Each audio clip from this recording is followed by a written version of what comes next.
Tim, when we look at K-State, and then we'll broaden out to the rest of the conference, Avery Johnson's a very athletic guy, arguably the most athletic at his position across the country. He's got a few years under his belt. Your thoughts about what he needs to do to be a more consistent quarterback? Yeah, because that was he had plenty of good plays, but the bad ones hopped out at you.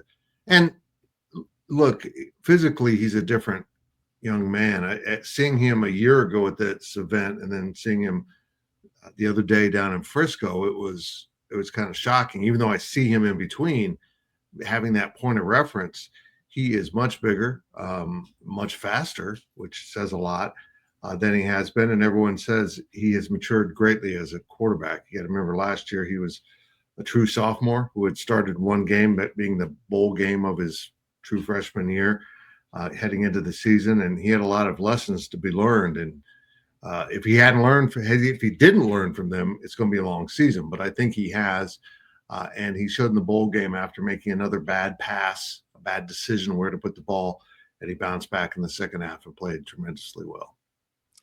And then, of course, at running back, DJ Giddens was one of the most fun guys to watch down to down. But Dylan Edwards, when given the opportunity, popped off for 7.5 yards a carry.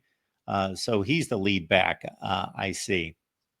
Be interesting to see the transition is for Dylan from touching the ball, 5 times a game, which is what he did in the regular season, to the kind of load he carried in the bowl game, where, again, he was really effective both as a runner and a pass catcher. He brings a lot of different tools to the field, the DJ, and he's not a typical between the tackles type of runner, although he can do that. That'll be the biggest change in K-State's offense. If Dylan Edwards is the primary ball carrier, how they carry the ball is going to probably be more to the edge, just simply because DJ Giddens is an NFL build between the tackles type of guy that makes things happen. And you can do that with Dylan Edwards, but boy, he's got to slip through a crease and then use his speed. He's not going to run over anyone. So that'll be an interesting thing to see. Or do they actually use backup Joe Jackson a little bit more because of his ability to do the things DJ did, and contrast those two with each other? That's going to be a big question heading into the season. And Tim, is this a caliber offensive line that we're expecting to be one of the better units at K-State?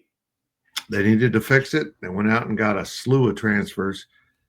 They had 2 in spring football. One, George Fitzpatrick from Ohio State, locked down left tackle immediately, so that helped them tremendously.